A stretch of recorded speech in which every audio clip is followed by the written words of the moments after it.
Hello student, स्वागत करता हूं आप सभी का आपके अपने यूट्यूब चैनल जाखड़ क्लासेज में। आज का अपना टॉपिक रहेगा विकास इवोल्यूशन और इसका पार्ट फर्स्ट हम आज पढ़ने जा रहे हैं, जिसके अंदर शामिल किया गया है ऑब्जेक्टिव और फिल इन द ब्लैंक्स। ये जो विकास वाला जो चैप्टर है, इसमें किस प्रकार के क्वेश्चन बन सकते हैं उसको हम जानते हैं पार्ट फर्स्ट में। कौन से फर्स्ट पार्ट में? पार्ट फर्स्ट में। तो आज का जो पहला क्वेश्चन है वो है, जीवन की उत्पत्ति का सबसे तर्कसंगत जैव रासायनिक मत का प्रतिपादन किया था मोरे नामक वैज्ञानिक ने, विजमेन ने, रेडी ने, ओपेरिन ने। चार साइंटिस्ट आपके सामने स्क्रीन पर दिख रहे हैं और क्वेश्चन अपना है, जीवन की उत्पत्ति ओरिजिन ऑफ लाइफ का सबसे तर्कसंगत जैव रासायनिक मत का प्रतिपादन किया गया। तो आपको ध्यान रखना है, ओपेरिन नामक वैज्ञानिक ने तर्कसंगत जैव रासायनिक मत का प्रतिपादन किया था। बढ़ते हैं अगले क्वेश्चन की ओर। आज का सेकंड क्वेश्चन कहता है, सन 1938 में 1938 में दक्षिण अफ्रीका में एक मछली पकड़ी गई जो फिल इन द ब्लैंक्स थी। यानी खालिस्तान में क्या आएगा? मिलाकेंथी थी, सिलोकेंथी थी, टिलोकेंथी या फिर होलोकेंथी। चार शब्द आपके सामने हैं, चार ऑप्शन आपके सामने। जल्दी से पहुंच जाइए करेक्ट ऑप्शन के पास में और इस फिल इन द ब्लैंक्स को कंप्लीट कर दिए बच्चा, फटाफट कर दीजिए। वेरी गुड, शाबाश शाबाश। तो मैं उम्मीद करता हूं आप पहुंच गए होंगे। 1938 में दक्षिण अफ्रीका में एक मछली पकड़ी गई थी जिसका नाम था सिलोकेंथी। पिछली बार फर्स्ट ग्रेड कॉम्पिटिटिव एग्जाम में भी यही प्रश्न पूछा गया था। सिलोकेंथी है, एक मछली होती है, एक छिपकली होती है, इन दोनों में से कोई नहीं, ये दोनों। तो आपको ध्यान रखना, एक मछली थी जिसको क्या कहा गया था? सिलोकेंथी कहा गया था। बढ़ता अगले क्वेश्चन की ओर। आज का तीसरा क्वेश्चन कहता है, हार्डी वेनबर्ग साम्यता को प्रभावित करने वाला घटक है। यानी हार्डी वेनबर्ग का जो सिद्धांत आया था, उस साम्यता को प्रभावित करने वाला कारक या घटक जीन प्रवाह होता है, आनुवंशिक विचलन होता है, उत्परिवर्तन होता है, या फिर ये सभी। यानी तीनों ऑप्शन करेक्ट हैं। तो ध्यान रखना, हार्डी वेनबर्ग साम्यता को ये तीनों ही घटक क्या करते हैं? प्रभावित करते हैं। तो अपना यहाँ पर द ऑप्शन जो है वो क्या हो जाएगा? करेक्ट हो जाएगा। बढ़ते हैं अगले क्वेश्चन की ओर। बिग बैंग नामक महाविस्फोट का सिद्धांत किससे संबंधित है? सूर्य की उत्पत्ति से, मंगल ग्रह की उत्पत्ति से, ब्रह्मांड की उत्पत्ति से, या फिर चंद्रमा की उत्पत्ति से। एक थ्योरी आई थी जिसका नाम था बिग बैंग थ्योरी, और वो किससे संबंधित थी स्टूडेंट? वो थी ब्रह्मांड की उत्पत्ति से। बहुत ही मोस्ट क्वेश्चन है, लगाई लो 5 स्टार, क्योंकि बोर्ड की एग्जाम में डेफिनेट ये क्वेश्चन पूछा जाएगा। बिग बैंग नामक महाविस्फोट का सिद्धांत किससे संबंधित है? तो आपको याद रखना है किससे संबंधित है? ब्रह्मांड की उत्पत्ति से संबंधित है। अगले क्वेश्चन की ओर बढ़ते हैं। स्वतः जननवाद का प्रतिपादक था, या स्वतः जननवाद के प्रतिपादक थे लुई पास्चर नामक वैज्ञानिक, एफ रेडी नामक वैज्ञानिक, विलियम वॉन हेलमोंट नामक वैज्ञानिक, या फिर ओपेरिन नामक वैज्ञानिक। तो स्वतः जननवाद का सिद्धांत देने वाला वैज्ञानिक कौन था? वॉन हेलमोंट नामक वैज्ञानिक था। ध्यान रखना, स्वतः जननवाद के सिद्धांत में स्पष्ट किया गया कि पसीने से भीगी हुई कमीज को यदि अनाज के भुस्से में दबा दिया जाए तो 21 दिन में चूहे उत्पन्न हो जाते हैं, जिसे स्वतः जननवाद का सिद्धांत कहा जाता है। साइंटिस्ट था वॉन हेलमोंट नामक वैज्ञानिक। बढ़ते हैं अगले क्वेश्चन की ओर। डायनासोर किस महाकल्प में पाए जाते थे? बहुत शानदार क्वेश्चन है।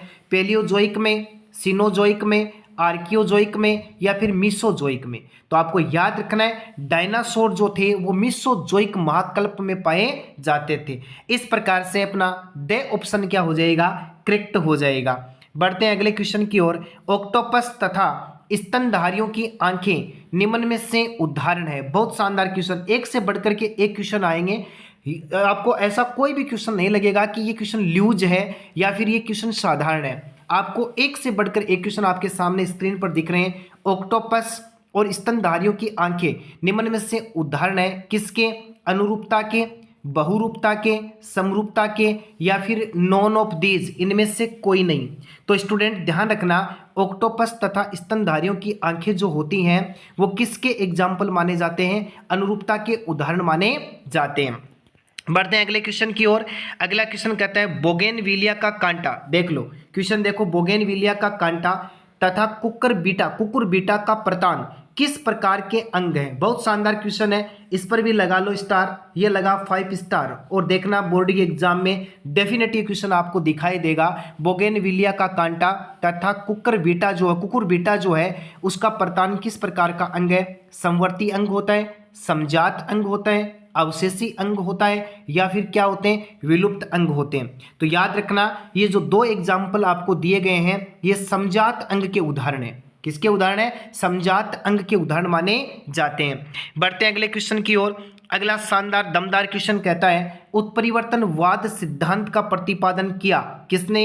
चार्ल्स डार्विन ने, लेमार्क ने, ह्यूगो डी व्रीज ने, या फिर विजमेन ने। 4 ऑप्शन आपके सामने है। पहला कहता है डार्विन, दूसरा कहता है लेमार्क, तीसरा कहता है ह्यूगो डी व्रीज और चौथा कहता है विजमेन। और क्वेश्चन क्या है, उत्परिवर्तनवाद सिद्धांत का प्रतिपादन किसने किया था। तो स्टूडेंट ध्यान देना, ह्यूगो डी व्रीज नामक वैज्ञानिक ने उत्परिवर्तनवाद का सिद्धांत दिया था। इस प्रकार अपना जो 6 ऑप्शन है वो क्या हो जाएगा, करेक्ट हो जाएगा। बढ़ते हैं अगले क्वेश्चन की ओर। अपना अगला क्वेश्चन कहता है डार्विन ने किस स्थान को उद्विकास की जीवित प्रयोगशाला माना था। बहुत शानदार क्वेश्चन, एक से बढ़कर एक क्वेश्चन आज की इस पीडीएफ में शामिल किए गए हैं। अब आपको एक बेहतरीन प्लेटफॉर्म मिल गया है। अब इस प्लेटफॉर्म के ऊपर आपको रुकना नहीं है, लगातार अपनी खुद की टेस्टिंग करनी है। अब तक आप जनवरी के भी देखो 9 दिन गायब हो गए हैं, 9 दिन चले गए हैं। अब तक आप कितनी तैयारी कर चुके हैं, ये टेस्टिंग आपको इन ऑब्जेक्टिव क्वेश्चन में मिलेगी बच्चा। ध्यान देना, डार्विन ने किस स्थान को उद्विकास की जीवित प्रयोगशाला माना था। लक्षद्वीप को माना, मेडागास्कर को माना, मालदीव को माना, या फिर गैलोपेगोस के द्वीप समूह को माना था। तो चार्ल्स डार्विन नामक वैज्ञानिक ने फिंचेज नामक चिड़िया पर प्रयोग किया था और गैलोपेगोस द्वीप को क्या मान लिया था, उद्विकास की जीवित प्रयोगशाला मान लिया था। लाइन का स्टेटमेंट देखो कितना शानदार है। डार्विन ने किस स्थान को उद्विकास की जीवित प्रयोगशाला माना था। स्टूडेंट भूल मत जाना, गैलोपेगोस द्वीप को क्या माना था, एक उद्विकास की जीवित प्रयोगशाला माना था। बढ़ते हैं अगले क्वेश्चन की ओर। विज्ञान की वह शाखा जिसमें जीवाश्मों का अध्ययन किया जाता है। बहुत शानदार क्वेश्चन।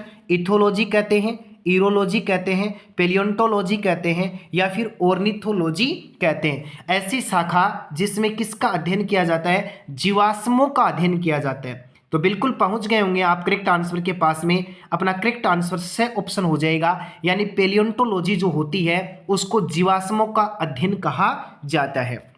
अगला क्वेश्चन क्या कहना चाहता है, आर्कियोप्टेरिक्स किसकी उत्पत्ति प्रदर्शित करता है। पक्षियों की, सरीसृपों से, स्तनधारियों की, उभयचरों से, सरीसृपों की, उभयचरों से, पक्षियों की स्तनधारियों से। आर्कियोप्टेरिक्स जो है एक योजक कड़ी होती है। आपको एक तो ये याद रखना है, आर्कियोप्टेरिक्स जो है अपने आप में एक योजक कड़ी है और वो किस किस के बीच की है। तो स्टूडेंट ध्यान देना, पक्षी तथा सरीसृप के बीच की योजक कड़ी है जो स्पष्ट करती है कि पक्षियों की उत्पत्ति किससे हुई है, सरीसृपों से हुई है। अपना अगला क्वेश्चन कहता है निम्नलिखित में से कौन मिलर के प्रयोग में अनुपस्थित था। जब स्टेनले मिलर नामक वैज्ञानिक ने जैव विकास में जो प्रयोग किया था उसमें कुछ यौगिकों की सांद्रता ली थी, उसमें कौन कौन था, कौन नहीं था। आपको पूछा गया अनुपस्थित, इसमें से क्या पूछा है, अनुपस्थित। तो देखो हाइड्रोजन, ऑक्सीजन, अमोनिया, मीथेन, इन 4 में से कौन नहीं था। तो ध्यान रखना उस समय ऑक्सीजन को प्रयोग में शामिल नहीं किया था, उस समय जल को, हाइड्रोजन को, अमोनिया को और मीथेन को शामिल किया था। तो अपना करेक्ट आंसर क्या हो जाएगा, बे ऑप्शन, यानी ऑक्सीजन मिलर के प्रयोग में नहीं थी। अगला क्वेश्चन कहता है प्राकृतिक वर्ण सिद्धांत दिया गया किसके द्वारा। बड़ा सिंपल सा क्वेश्चन, लेमार्क के द्वारा, चार्ल्स डार्विन के द्वारा, ह्यूगो डी व्रीज के द्वारा, विजमेन के द्वारा। तो बिल्कुल सिंपल क्वेश्चन है। नेचुरल सिलेक्शन थ्योरी दी गई थी या composed by Charles Darwin. Charles Darwin ने प्राकृतिक वर्ण का सिद्धांत, प्राकृतिक चयन का सिद्धांत का प्रतिपादन किया था। अगला क्वेश्चन कहना चाहता है विकास के लिए भ्रूणात्मक जो समर्थन प्रस्तावित किया गया किसके द्वारा, रेडी के द्वारा, अरस्तु के द्वारा, अर्नेस्ट हेकल के द्वारा, अर्नेस्ट बेयर के द्वारा। याद रखना भ्रूणात्मक समर्थन जो प्रस्तावित किया था वो किया था अर्नेस्ट हेकल नामक वैज्ञानिक ने। इस प्रकार से सही जो ऑप्शन है वो क्या हो जाएगा, करेक्ट हो जाएगा। अगला क्वेश्चन क्या कहना चाहता है ट्राइरेनोसोरस, ध्यान देना ट्राइरेनोसोरस रेक्स बहुत शानदार शब्द उठाया मैंने। ट्राइरेनोसोरस रेक्स की लंबाई, ऊंचाई, लगभग ऊंचाई थी, लगभग ऊंचाई थी 10 फुट थी, 20 फुट थी, 25 फुट थी या फिर 150 फुट थी। याद रखना, ट्राइरेनोसोरस रेक्स की जो ऊंचाई थी वो थी 20 फुट।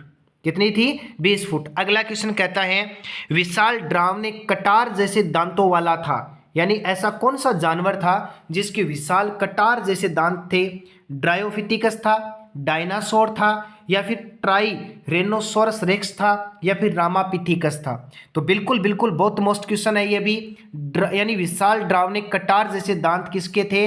ट्राइरेनोसोरस रेक्स के थे, जिसकी ऊंचाई कितनी मानी गई है? 20 फुट मानी गई है। अगला क्वेश्चन कहता है अपना मिल्की वे क्या है? आकाशगंगा है, प्रकाश वर्ष है, महासागर है, पेन स्पर्मिया है। तो मिल्की वे क्या होती है? आकाशगंगा को क्या कहा जाता है? मिल्की वे कहा जाता है। अगला क्वेश्चन कहना चाहते हैं डार्विन की फिंच एक उदाहरण है। बहुत शानदार क्वेश्चन शामिल किया। थोड़ी देर पहले हम बात कर रहे थे चार्ल्स डार्विन नामक वैज्ञानिक ने गैलोपेगस द्वीप को क्या माना था? एक प्रयोगशाला मान लिया था और उसने फिंच नामक चिड़िया के ऊपर अपना प्रयोग किया था।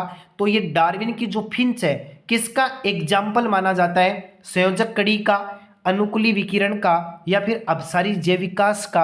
अभिसारी जैविकास का। द ऑप्शन कहता है ये सभी सही हैं। तो याद रखना ये जो चार्ल्स डार्विन की जो फिंच नामक चिड़िया है वो अनुकूली विकिरण का उदाहरण मानी जाती है। किसका मानी जाती है? अनुकूली विकिरण का उदाहरण मानी जाती है। बढ़ते अगले क्वेश्चन की ओर। विकास का महत्वपूर्ण प्रमाण प्रदान करता है? जीवाश्म प्रदान करता है, एम्ब्रियो यानी भ्रूण करता है, अवशेषी अंग करता है, या फिर मोर्फोलॉजी आकारिकी करती है? विकास का एक महत्वपूर्ण प्रमाण जो है वो कौन प्रदान करता है? तो आपको याद रखना है कौन करेगा? जीवाश्म करेगा। ध्यान भूल मत जाना, कोई भ्रूण नहीं करेगा, आकारिकी नहीं करेगा, अवशेषी अंग नहीं करेगा।